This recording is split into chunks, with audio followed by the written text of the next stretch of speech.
Hello, Steeler Nation, and welcome to your Steeler Nation podcast, sponsored by Total Sports Enterprises. I'm your host, G.Stryker, and I know we've been talking about the DJ contract, but there's somebody else on this roster that deserves to be paid. And just like T.J. Watt and Minkah Fitzpatrick, he deserves to be paid as the highest paid player at his position. I'm speaking, of course, of kicker Chris Boswell. Now, Chris is easily the second best kicker in the league, only behind Justin Tucker, who is an all-world generational kicker. If he wasn't in the AFC, everybody would be talking about Chris Boswell making the Pro Bowl every year. Heck, he can't even be the best kicker in his division since Justin Tucker's over in Baltimore.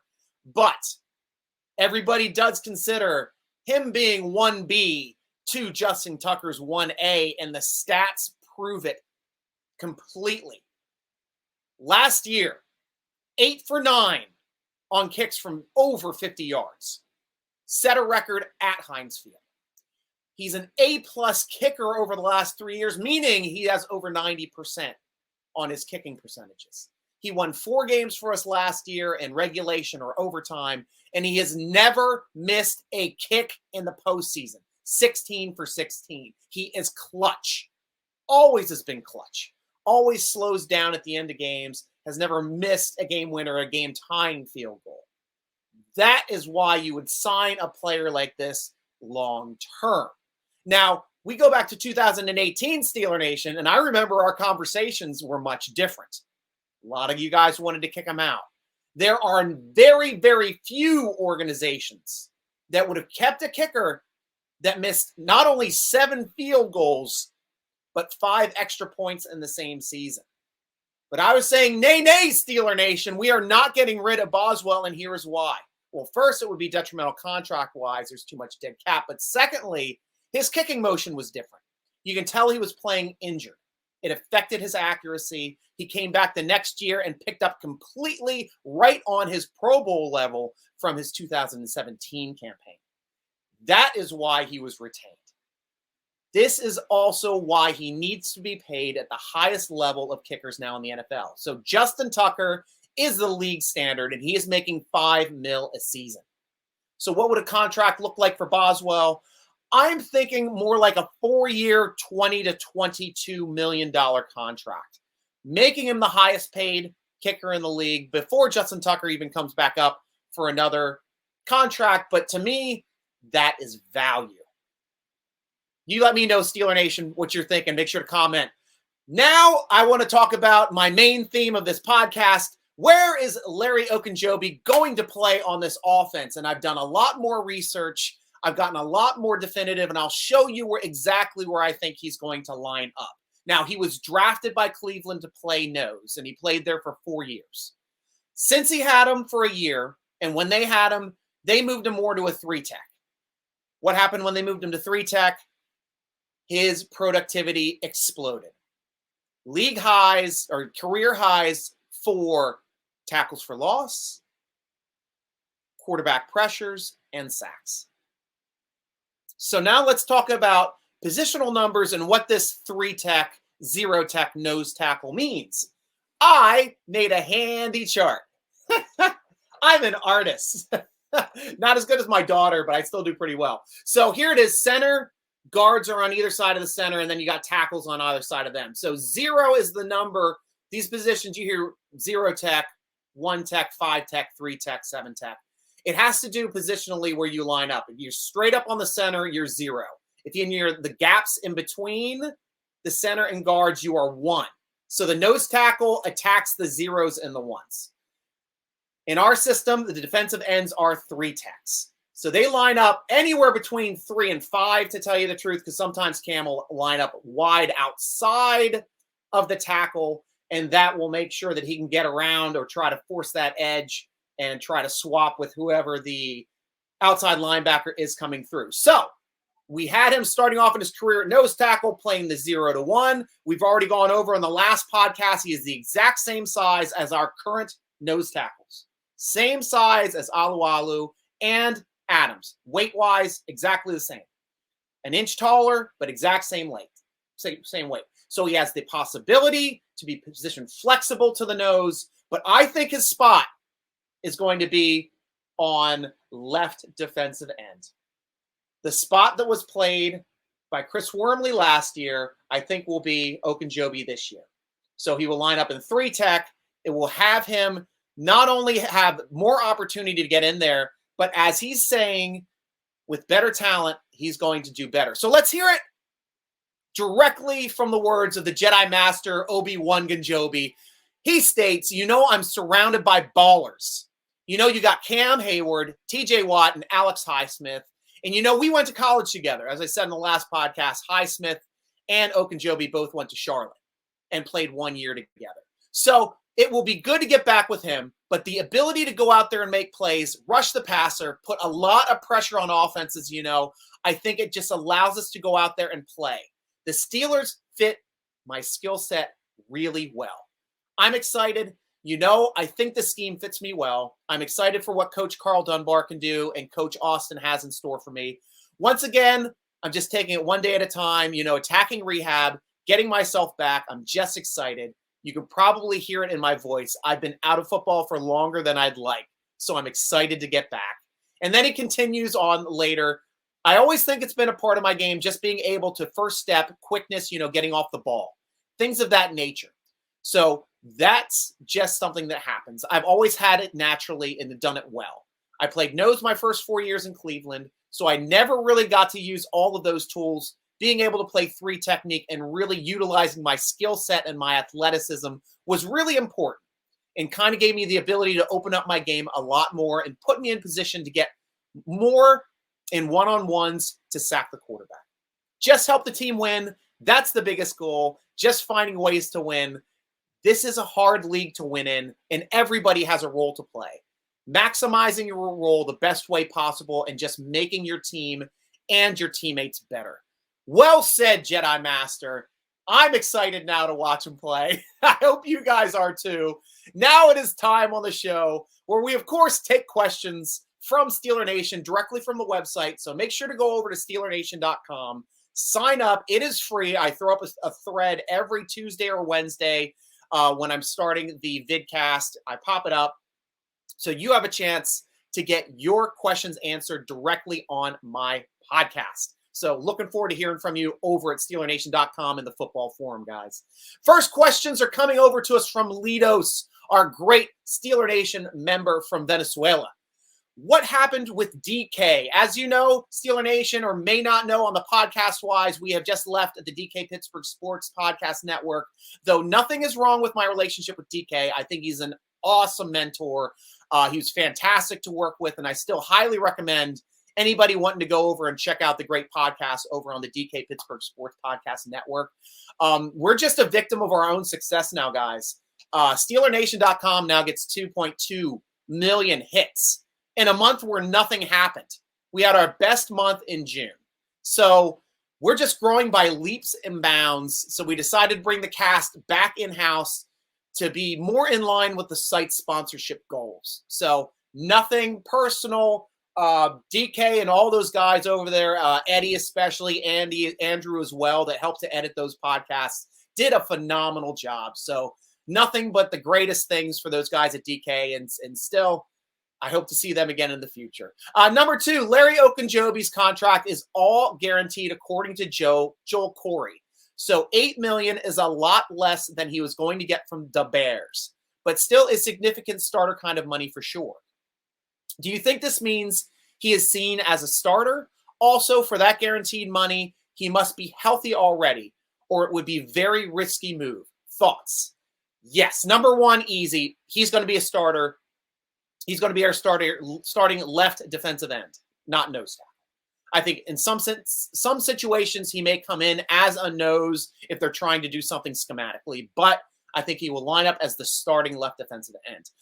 Number 2, Steelers got one of the top medical staffs in the league. He was checked out by them, and he's good to go. They wouldn't have signed him otherwise, but let's get more of an understanding about his injury. I did a little bit of research on the Liz Frank surgery. that he had on January 20th. So according to Dr. Robert Anderson, the co-chairman of the NFL's Foot and Ankle Committee, so he knows his stuff about feet, it is a 5 to 6 month injury for rehab, which puts him between June 20th and July 20th to finish his rehab.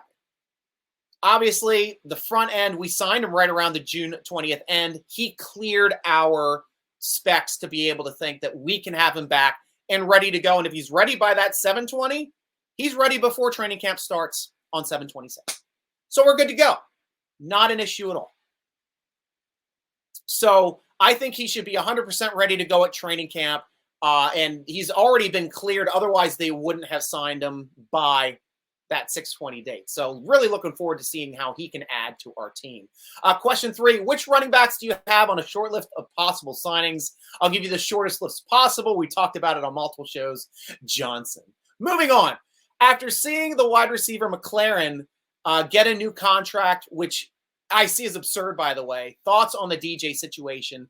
I don't see how they can agree to a new contract. $20 million or more is too rich for us at wide receiver. I disagree. It's now the market standard for wide receiver. I went over this on the vidcast. It was my show. You guys can check that out over on podcast or over on our YouTube channel. But it is strictly what he's worth now. We should have signed him back when he wanted to be signed for $16 million at the end of the year. He said $18 million at the beginning of free agency. Now his number's been pushed to 20 by a receiver that's not even as good as him. So what are we going to do? You sign him. You still have to sign the guy. You got nobody behind him. He's progressing well in this offense. He is our offense. To me, he's a keystone in this offense, especially with a new quarterback in the system, because he's going to get open better than anybody else in the league, according to Pro Football Focus. So not signing him long-term is going to do us a disservice, and sign him now before he becomes a $25 to $30 million a year wide receiver, because that is going to be the going rate on wide receivers next year when the contract comes back in.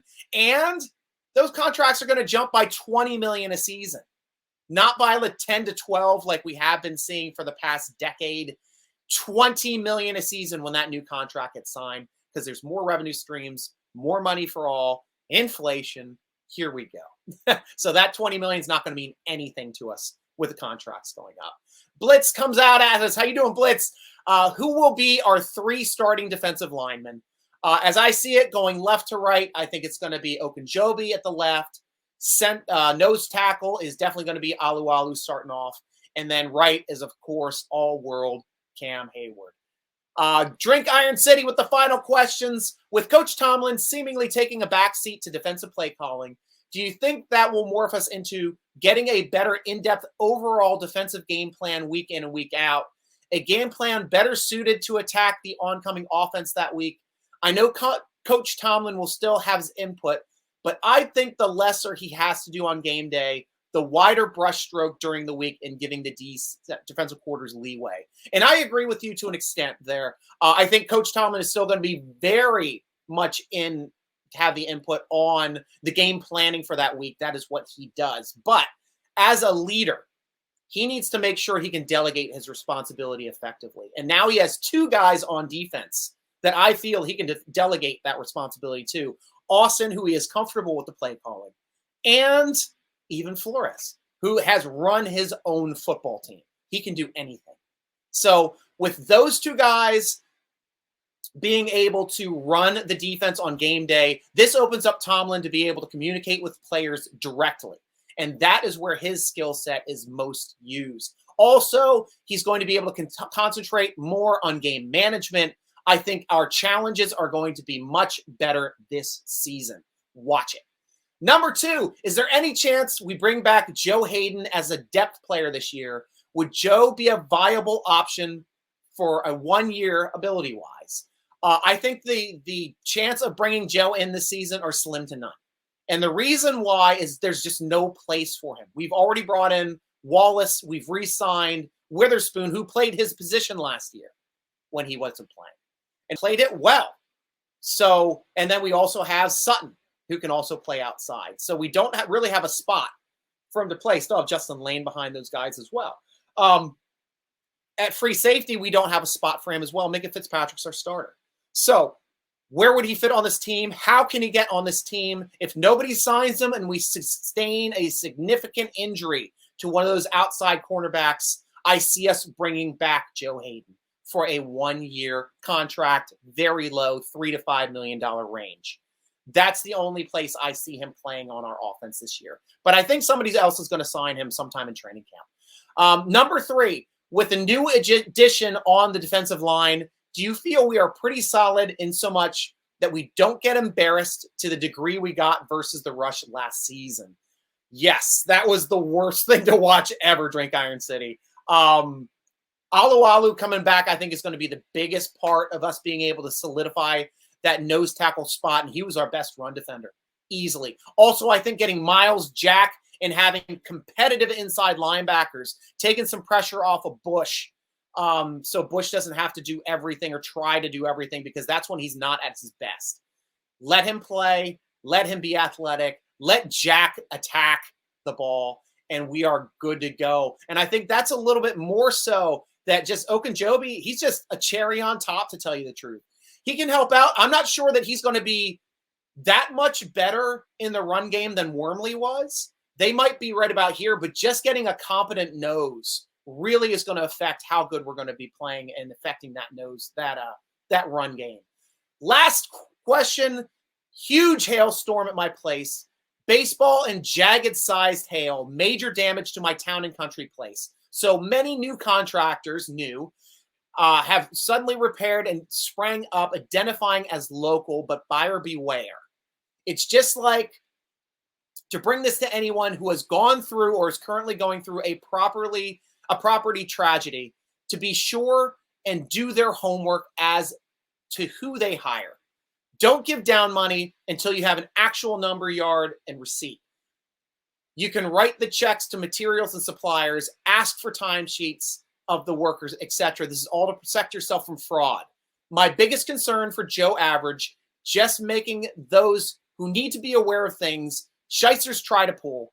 I'm a plumbing and HVAC contractor and have seen a lot of fraudulent activities going on. So just sharing ideas to help. Thank you so much, Drink Iron City, for making sure to be vigilant.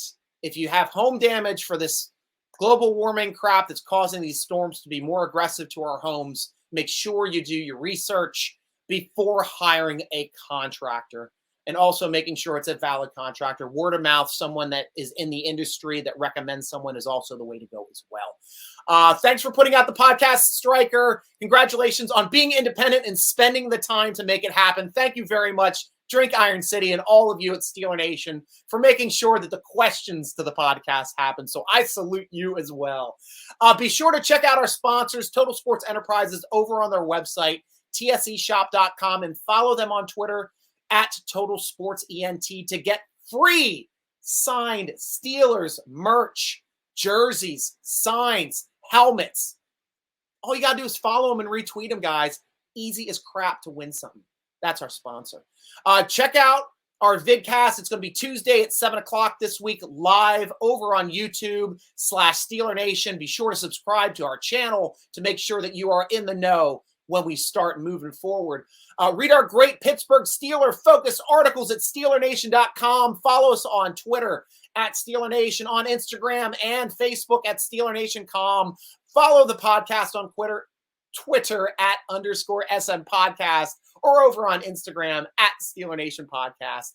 And of course, follow your host, Stryker, at SN Stryker, on Instagram, on Twitter, on TikTok.